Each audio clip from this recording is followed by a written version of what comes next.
how frustrating was that second half in particular for you?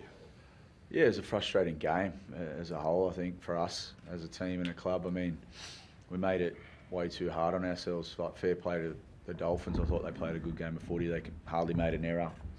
They turned the ball over down our end of the field all night. We hardly seen their try line, but yeah, when you concede that many penalties and 60 goes and we have a sin binning there, I mean, it's always going to be hard to come back when a team's pretty clinical like they were. The second half looked particularly clunky with ball in hand. Was it the 8 errors to 2 that was the main contributor there? Yeah, I think we were pretty tired, to be honest, mate. We'd done a lot of tackling. I think they had double the ball down our try line compared to theirs, and they made us work really hard in defence. So then when we tried to jump the fence into our attack, there was some tired bodies out there, and it's not an excuse. We've got to be better in that area.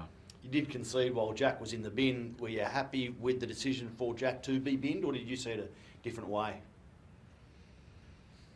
Oh, I'll have to have another look at it because we didn't have that screen in our box, so I couldn't quite see the close up. But it's just probably, I just want to have a look at a few things that happen in the game, to be honest with you. Because if it is, I'll live with it. Like we know that's where the game's going. They're trying to look after the players, which is fine.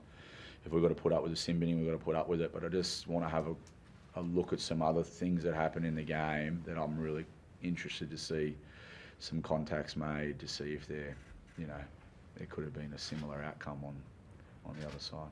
Well, not consistent in your eyes?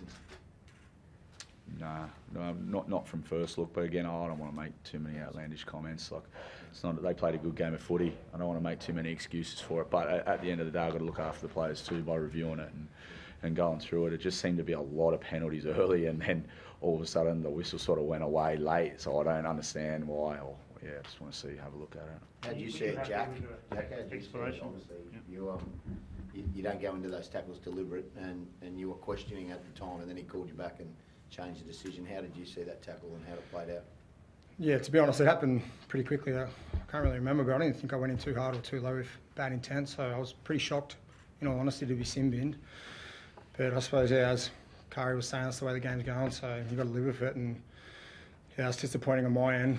You don't want to leave the team out there with 12 men, so yeah, I was super disappointed in that. Bit of a frustrating game for your team and for yourself, Jack, out there. Just didn't seem to be able to wrest it back. Momentum. Yeah, for sure. And credit to the Dolphins at the same time, in the sense that they just kicked to the corner, built pressure, and by the time we kind of got the ball back, we were pretty zapped with energy. So, but yeah, at the same time, our execution, discipline just wasn't good enough, and we hurt ourselves in that sense. Jack, describe your emotions captaining the team for the first time. You made your debut in 2011, been a long road since then. What was it like leading them out and leading them through the game? Yeah, in all honesty, it was a pretty surreal moment and something I'll cherish for life.